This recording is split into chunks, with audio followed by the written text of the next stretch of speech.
So why do we pay more for drugs in our country than just about any other country in the free world? High-income countries like the United States only pay a fraction of what we pay for drugs. Dig this. U.S. sales of the top 20 top-selling drugs totaled over $100 billion in 2020, while sales of these same drugs to the rest of the world totaled only $57 billion. We're massively overpaying.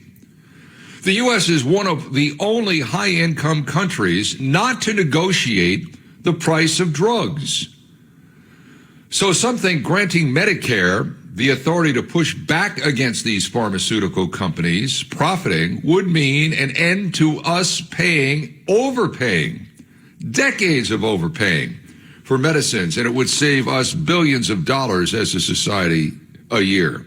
You know, we all elect these guys and these women. Election year comes up. What do you hear? Oh, we're going to get our arms around health care. We're going to make it more affordable. We're going to bring down the cost of prescription drugs. And they get to Washington, D.C., and then they get their great benefits from the federal government, and they could give a rat's rear end about anybody else left at home. That's, in a nutshell, what happens. Doesn't matter whether it's a Dem or a Republican. Those left at home are sitting here saying, this bottle that's got 30 pills in it just cost me $1,000. What? What are you paying for it out there in Washington? Oh, really? Nice work if you can get it.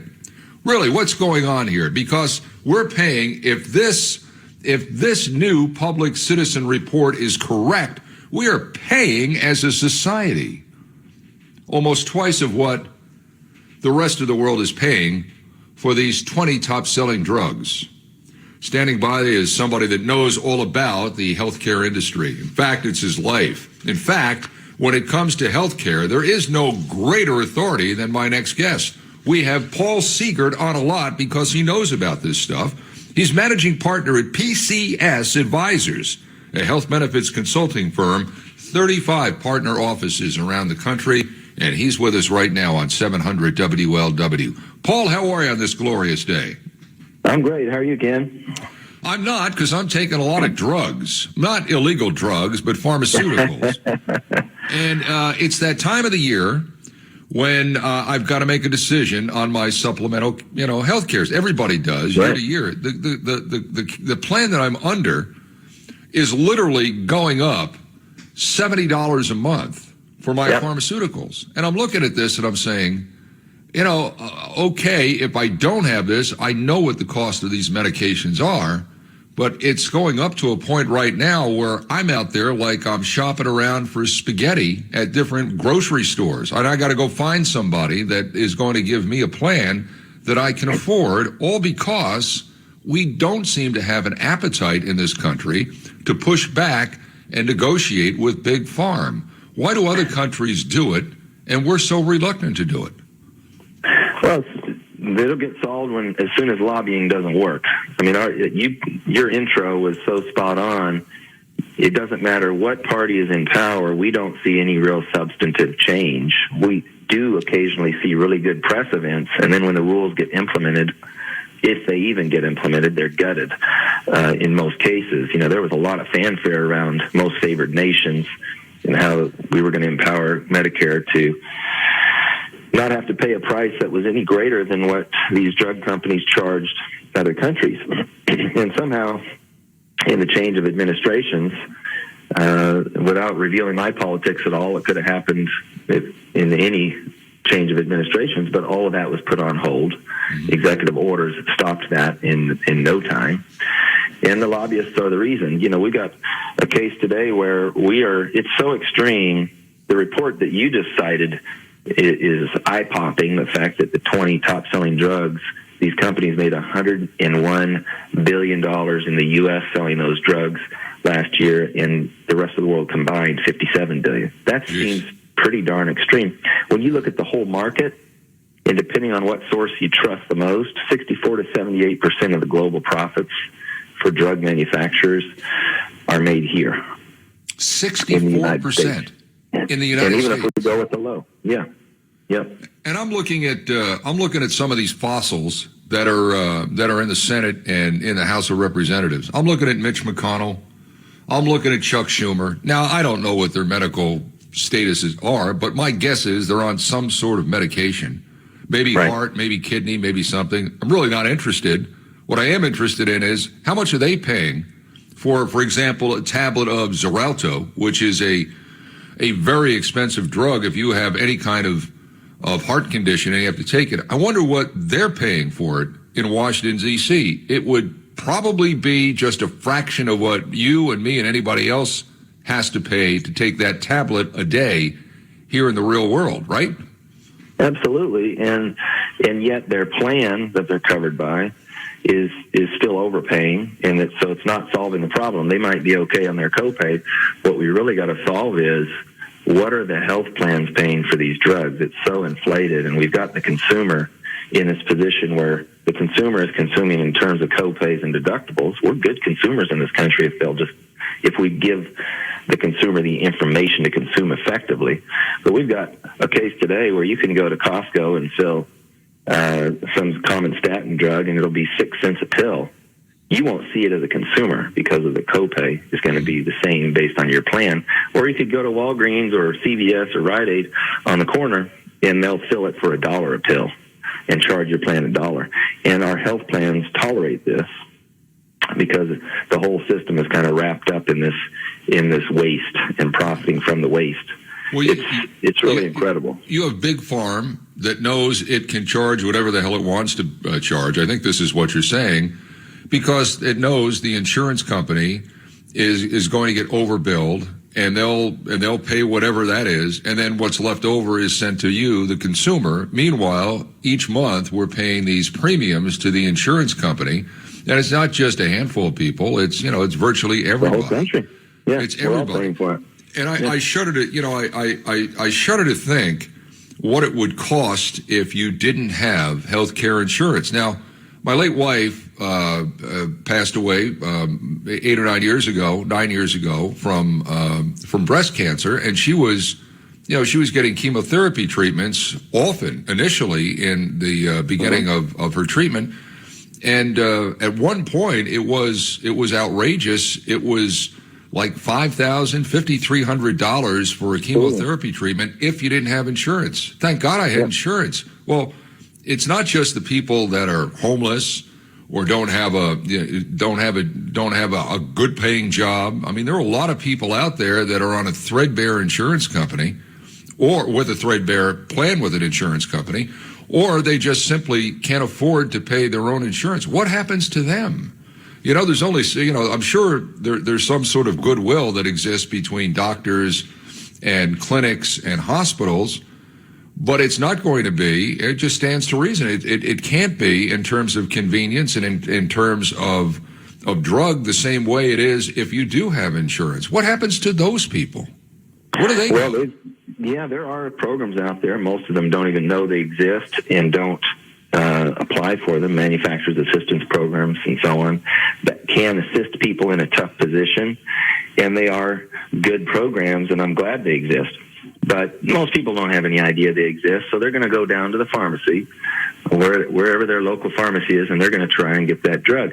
The problem is that we have so many common sense changes that we could make that would have a massive impact and move us in the right direction. If lobbying was no longer effective and they asked me, I could give them 3 things they could do today, and we could wildly improve the drug situation. But here's one problem. Before you get to the problem, give us your 3 solutions. Yeah, so here's one. End rebates. When they have a drug that costs, like the drug you talked about that your wife had to take that was $5,000 a month, a large portion of that is made up in what are called rebates. It's essentially a bribe. So then this waste is attached to the cost of the drug, and the reason the insurers don't push back and brokerages don't push back against that is because it becomes an additional source of revenue for all these players in the system. So they overcharge your plan. Your plan pays $5,000 when across the border in Canada it might pay $1,500. but let's say we're here in the States and your plan pays $5,000 for that drug, and $3,500 of that, or whatever, some number, and it's a big number, becomes an extra source of revenue. So the insurance companies, especially post-Affordable Care Act, realized, hey, if we overpay for the drugs, but then get a revenue sharing agreement with the pharmacy benefit managers that manage the formulary for us, and then we can take some of that, they'll give us some of that back outside the accounting of this health plan over here. Well, there's a way we could kind of keep this game going. So they're adding incredible waste there. So we have to end rebates. The drug should cost what the drug costs.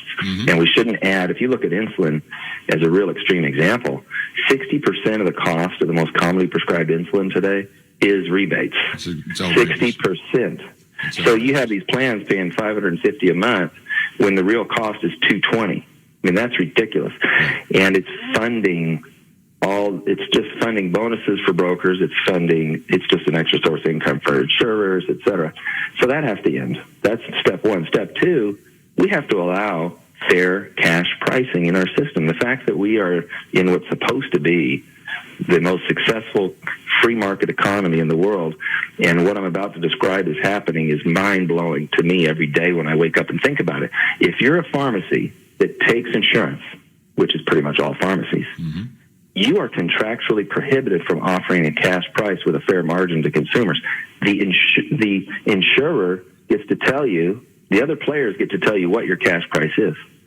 So here's how that plays out. I'll let you go on with the explanation. That's law. They can't do that. That's the way it works today. They're allowed to by contract. If you're going to take my insurance reimbursements, then you have to tell people that the cash price is what I say. So now, doesn't that sound crazy? Is the bad guy the insurance company? I mean, I know that sounds naive because nobody trusts insurance companies, but is the bad guy the insurance company? Well, it's really these pharmacy benefit managers, but they are an extension of the insurance companies in the pharmacy portion of the health plan.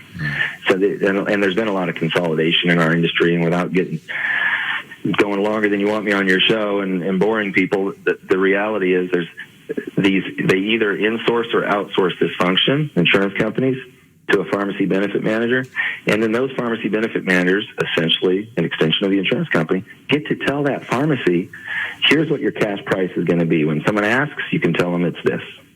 And I'll walk you through a quick example. Montelukast, it's a generic for Singulair. It's an asthma drug. The cash price, if you're a pharmacy that takes insurance and someone comes in like you described, they don't have insurance, they're in a tough spot, and they say, what's the cash price? The insurance system tells them they have to tell that consumer it's $400 for a 90-day supply. But if they had insurance, it would be $25. And the fair cash price, there are a few pharmacies around the country that are so fed up with this, they don't take insurance so that they can offer their own fair cash price. Yeah. And in entire year is $34. But if you take insurance, you have to tell the consumer it's $400 for 90 days. That's extreme. Yeah, so it would be it wouldn't be the big chains. It would be a quote unquote mom and pop drugstore is what it would be. Yeah, if they got on the internet and said cash pharmacy and did a Google search for that, they could find some pharmacies. There's a few around the country, and that would be a much better solution than going down the street where they're not going to really even be able to tell you what a fair cash price is. You know, one of the largest lobbying groups in the country is AARP, and I again, it kind of mystifies me why they're not more vocal and more powerful when it comes to raising their voices for Medicare to negotiate these lower drug prices. It just goes to prove everybody's in bed with somebody else. But it seems to me it's outrageous that, you know, AARP is all over the place. Hey, buy this card, get this card, look what this card does. Right. But yet when it comes to drug prices, I don't hear a whole lot from them. Yeah, unfortunately, it's the same. It's as you've described. I mean, if they're saying buy this card, there's almost certainly a revenue sharing agreement on the back end that helps fund their organization. It's a shame. Because you brought up a good topic, seniors healthcare in this country. You now have to, if you're a couple that's going into retirement, you have to have set aside $300,000 just for your projected healthcare expenses. A lot of those are for drugs like we're talking about today, and it shouldn't be that way if we were really running a free market for drugs. All right. Paul, good stuff. I appreciate it. I hope it changes, but I've seen how the sausage is made. I'm not sure it is anytime soon. Stay well. We need to hear your voice. Thank you for joining us. We appreciate it.